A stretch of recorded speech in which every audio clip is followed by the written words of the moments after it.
Flight boss, bitch, you know, for sure. You're now listening to the Mind of an Antares Moon. I'm the Archangel Uriel, and I'm here to carry out God's duties and motherfucking responsibilities. And right now, I want to talk about something. I want to talk about, let's talk about, well, I had a lot of conversations, and, you know, we was coming up, we finna actually release these podcasts we've been doing right now. So one of the topics we've been hitting is, how to change the world. And within this, I want to elaborate on how to find life purpose, because a lot of people ask me also through my emails, how can I reach, or how can I understand, or what's my life purpose? Now, it's very simple, but it's not simple. See, before we get into anything, I like to say this. I believe in everything and I don't believe in everything. So when you present to me a proposition, I'm going to believe it and I'm not going to believe it. It's a yin and yang to everything. And that's the only way you're going to be able to understand everything. And if you don't understand the statement I just said, then my videos are not for you. And for the people who do slightly understand or may want to understand, I'm going to elaborate on that a little bit more. For an example, when someone presents you a proposition, that means present you a situation, a conversation, anything, right? Someone's telling you something, right? Now, the initial thing is to believe it and not to believe it. Now, what we're going to believe is logically.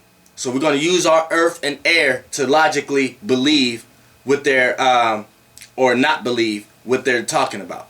So, therefore, what we're going to believe is what's actually the premise. What they actually said, what they're actually going to try to do, or what's actually the situation that's being presented to you. Now, what not to believe, we're going to use our right brain. We're going to use our fire and our water, which is our intuition and our psyche, our vision and our psyche. So, you know what I'm saying? We're going to see what not to believe and what to believe in that area. So, for an example, the situation that's brought to you, you know what I'm saying? This is, with the right brain, this CNF, what's the true intentions? What's the true alter ego behind what's going on, but besides the situation?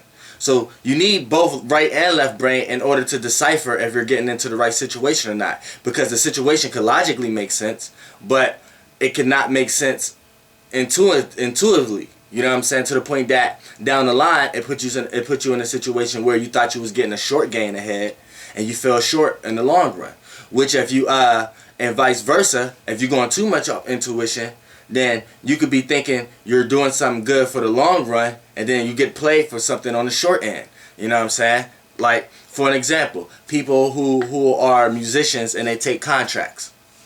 Now, a person who just want to intuitively, right brain, go do what they want to do and they don't care about the business aspect, yeah, they're going to be able to go out and do what they're able to do, but someone else is going to be handling the business, receiving all the residuals from it. Now, the left brain logical side of it is, yeah, okay, I have all this passion and energy to do it, but I'm not going to do it unless I have the business right. So you're going to make sure you put all the energy into getting the business right, and to getting all that out the situation right, and then now you're able to go out and do what you have to do, but now you have your business straight. But you know what I'm saying?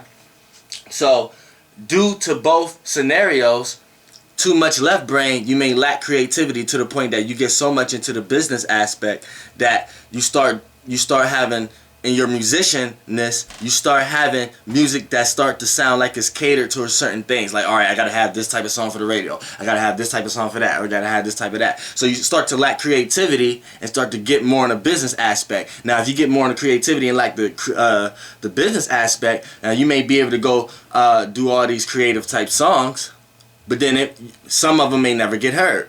Some of them may not be promoted right. Some of them may not be presented well to the point that it's coming across the way that you vision it, to the point that people may not understand what you're trying to say in the song. So you see, you have to have a level balance of both. So don't think that just because you a person who are this much or this chart or this much on this chart that you don't have it. Now, finding life purpose. Before I want to break this down, getting into finding life purpose, I want to break down a session of the houses. Now, the houses, you have 12 houses, 12 astrological houses, right? Now, all the houses, the trinity of the houses all relate to something. You have 3 signs per element. Now, what kicks the houses off is the fire element. So yeah, when you looking at it as 1, 2, the first house is the fire house, second house is the earth house, yeah. But when you rise on consciousness level, right, you start to look at it as in the triplicities, right? So the first triplicity be the first, fifth, and ninth house, right? Now these are the seer houses, the vision houses. You know what I'm saying? The energy houses, the inspiration houses, the intuition houses, the fire houses. You know what I'm saying? The seer, the filler houses, right? Now, when we move to the second, 6th, and 10th house are the earth houses. The earth houses, right? The practicality, the thinkers, the common sense, the senses. You know what I'm saying? These are the grounded houses. You know what I'm saying? The building houses, the structure houses. You know what I'm saying? How you gonna gain structure? You know what I'm saying? Now, when we go to the water houses, that's the third. This did I say this the 6th house last time? Yeah, the third. No, the air houses, the 3rd, the 7th, and the 11th. We get into the air houses. These are the communication houses. The thinker and the communication houses.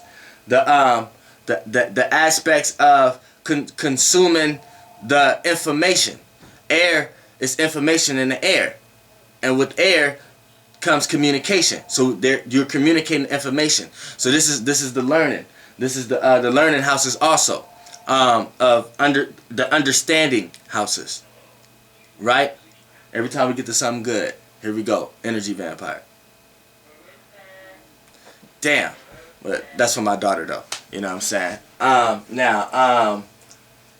Now let's get to the last but not least houses, the water houses, which is the 4th, the 8th, and the 12th houses. These are the water houses. These are the water triplicity. These are the emotional houses. These are the conscious houses. Things that you are consciously and subconsciously aware of. You know what I'm saying? Well, fire is more what you consciously aware of, and water is more what you subconsciously aware of. Air is how you analyze both, and earth is how you ground both. You make the common sense out of both. You know what I'm saying? How you logically understand, how you left brain logically understand the right brain. The right brain is how you actually feel what you're understanding from the left brain. So now, when we get to the first triplicity, the fire houses, which is the first house ruler is Aries, the 5th house ruler is Leo, and the 9th house ruler is Sagittarius. Now, we go cardinal, fixed, mutable. Now, what are these houses? They're seer houses, the vision houses, and the filler houses, the fire. So now, it's the extroverted filler. Water is the introverted filler. Earth is the introverted thinker. Air is the extroverted thinker. You know what I'm saying? So y'all could just think about y'all signs just based off that. You know what I'm saying? But now, the first house. Now, since this is cardinal initiator fire, the fire is the seer. And since it's the cardinal seer, it's to initiate for itself. So the first house is predicated on how you see yourself and how others see you. Remind you, fire houses is the seer houses. So it's the seer, the filler. So you feel the sense of how people may see you, and you feel the sense, because it's a filler and a seer, of how you may see others or how you see yourself. So you develop personality off that. You develop how you want to be characterized off that. And you do this subconsciously throughout your life because this is your personality. So this is why this is your first house. You know what I'm saying? It's how you see yourself, how people may see you. So your first impression is what people may see first from you. You know what I'm saying? That may be the first impression, it's the first initial thing what people see from you.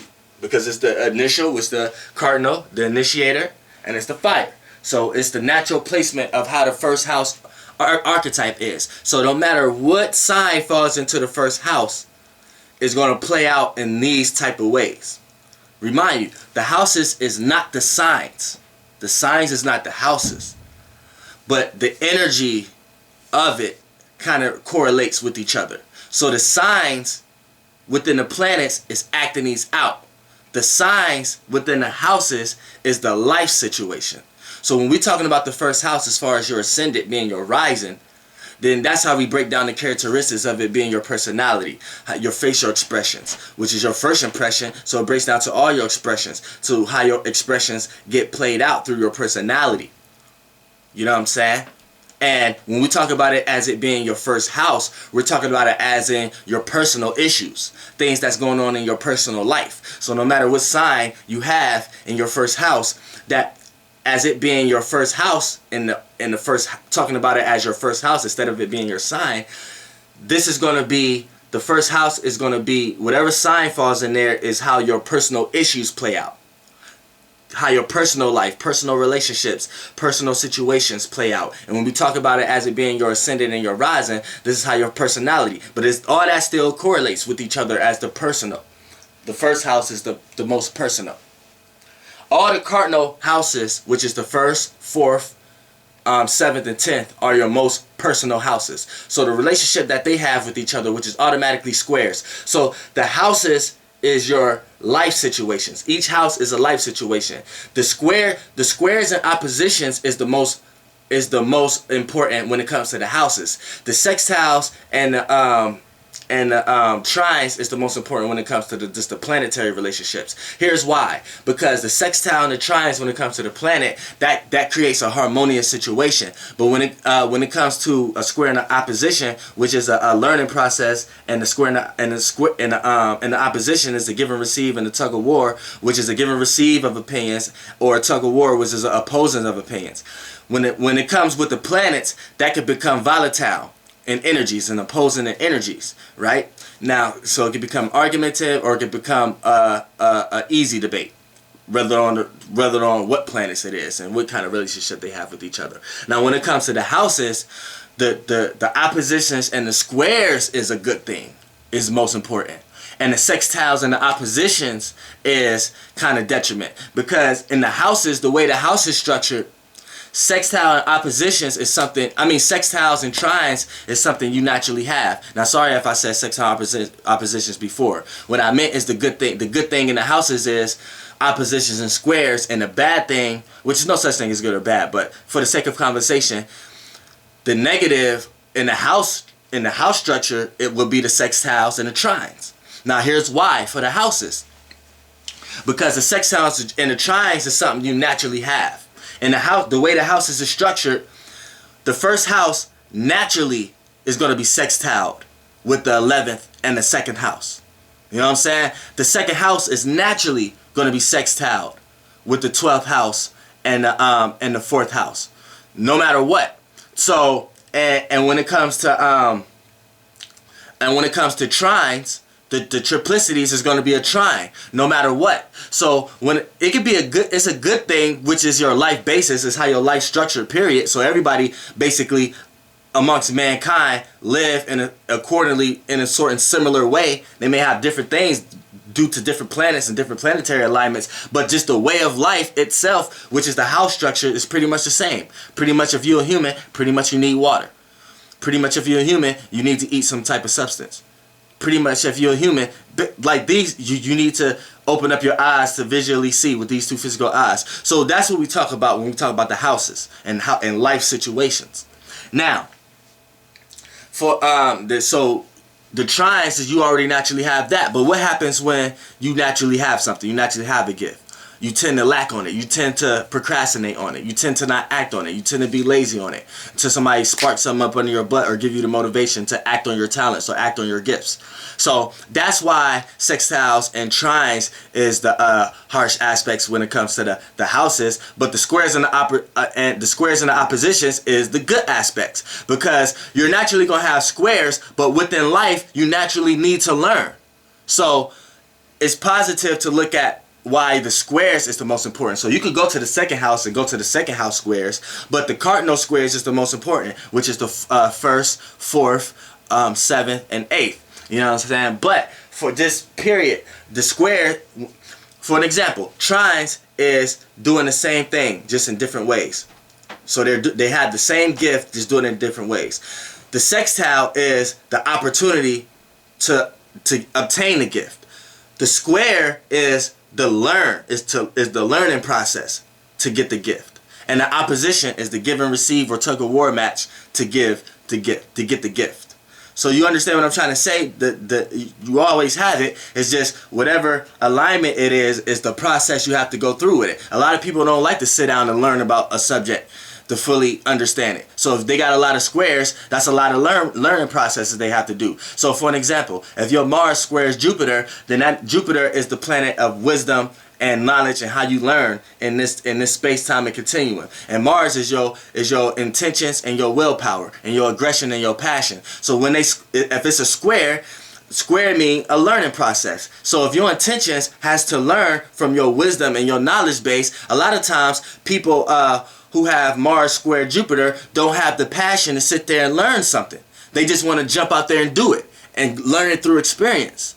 You know what I'm saying? Because they don't have the intentions to learn properly, which is the learning planet, which is Jupiter. You know what I'm saying? And then Jupiter, the way a person learn and the way a person gain wisdom and knowledge may be aggressive, may be passionate, maybe and their intentions may be fired up. So a lot of times they don't have the patience again to sit there and look over every little piece of detail. They want to go out there and learn on themselves. Now Mars sextile Jupiter, that's sextile is the opportunity. So Mars, in your intentions, your willpower, your intentions is going to see opportunities to gain wisdom and knowledge and learn something, which is the planet Jupiter. You know what I'm saying? So and Jupiter and your wisdom and knowledge base is going to see opportunities to act out act passionately about it.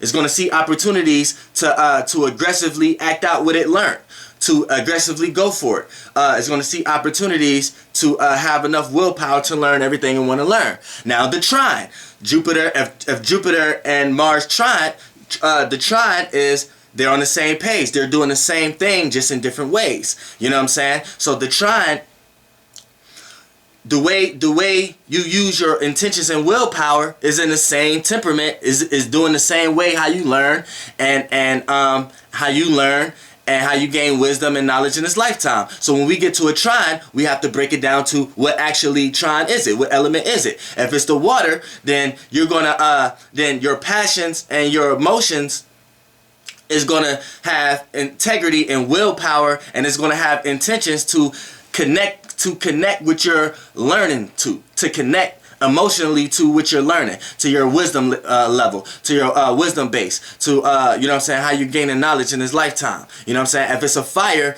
then your Mars, the way you see your passion, the way you see your intentions and your willpower, you're going to see, try to understand new ways and visions of understanding how to learn something, your wisdom and knowledge base, how to gain knowledge, and your wisdom and knowledge base is going to see new ways and visions and understand new ways of how to use your willpower and how to intentionally do things on a higher level. You know what I'm saying? Because fire, when you light a lighter, you will never see a fire go down. Fire always rise. So that's why fire signs is spiritual. That's why they optimistic. That's why they always look to the higher purpose of something. That's why they spiritual. That's why they spiritually rise. That's why they uplifting. That's why they upbeat. You know what I'm saying? Because fire rises. Now, if it was an earth, Mars would be now if it was an earth trine with Mars and Jupiter, Mars intentions and willpower be to build structure into whatever is passionately doing in this life, and the wisdom level, which is Jupiter, and your knowledge and how you gain wisdom is going to try to learn the practicality of it and the common sense of the situation in order to build it and structure it the right way. See the trine, you see how the trine helps each other? But when there's a trine, what happens? What happens when two things are doing the same thing just in different ways? What happens when so alright, for an example, if you assign that, you could be any sign and you like video games, right? Now say the other sign might not like your specific video game. So y'all may argue about that, but there's no reason to argue about the video game because y'all not playing the same video game. Now you run into the person the same sign as you. Y'all like the same video game. Now it might be good at first because like you finally found somebody who liked the video game you like. So boom, y'all both playing the video game, right? But what happens when y'all both doing the same thing but have different views of it?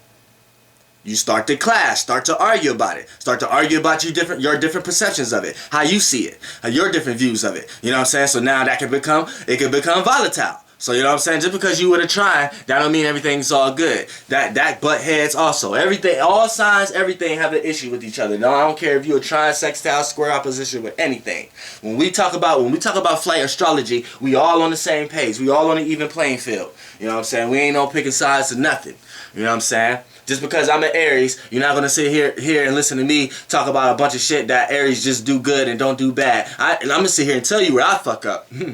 I'm going to sit here and tell you when I don't listen all the time. I'm going to sit here and tell you when I go ahead and do something without fully understanding details, and I go ahead and burn my fucking self. I go ahead and tell you when I burn bridges when I ain't mean to. I'll tell you that shit. I'll tell you that shit. There's people to this motherfucking day I would never fucking talk to or get that motherfucking close to me a fucking again. And it might be petty if I go ahead and explain the situation, or it might make a lot of sense to a lot of other signs if I go ahead and explain it. But whatever the type situation, I have no problem telling you my issue. So yeah, my flight astrology shit, we all on the same page. Now when we get to air, Mars, Trine, Jupiter. You know what I'm saying? What happens here is your Mars, your intentions, your willpower is going to be to communicate. It's going to be to conversate, going to be to relate to others. You know what I'm saying? And when it's trining with Jupiter, it's doing the same thing as Jupiter. What happens here is Jupiter is your wisdom and knowledge base. Like I said, it's the planet of how you learn. So when it's in the air, you want to learn about all thoughts. You want to learn about other people's thoughts. You want to learn about your own thoughts. So your intentions and your willpower is going to be how to learn other people, learn other people's motives, other people's ways, understanding people, understand that some people just going to be the same no matter how much you help them, and some people will change. You know what I'm saying? And it's understanding that, and it's the communicating to relate to others. So that's what happens when it comes into a trine. When the planets come into a trine, you have to break down what kind of trine is it. Now, when we talk about a conjunction is a joining of energies. It's both planets doing the exact same thing. So what happens here is, in order to decipher if this is a good or bad thing in a chart, we have to know what actual planets is conjuncted. And that's how we're going to decipher if it's a good or bad thing in a chart, if it's a bad placement or a good placement. For an example, Sun and Mars, that may can play out good sometimes. Like the Sun sometimes be neutral. Sun and Moon be neutral. But it's like a scale neutral. Like it might be more positive, more negative, but it's still neutral. You know what I'm saying? Like a conjunction with Mars and Saturn, it can play out good, but it may not. It's like a 50-50. You know what I'm saying? Now, places like Venus and the Moon, excellent. Venus is the mother. The Moon is the mother. Venus is the daughter. Excellent. Venus is the feelings, which you value, how you appreciate, how you love, and the Moon is the emotions, and how you emotionally stabilize yourself, and also how you feel about your emotions. So you know what I'm saying. So yeah, with the Moon conjuncting Venus, excellent. You know what I'm saying. The Moon conjuncting Mars, not so much. You know what I'm saying? Not so much. Because you may be aggressively, forcefully in love matters. You know what I'm saying? You may overthrow yourself on people who may not want you to do that. You know what I'm saying?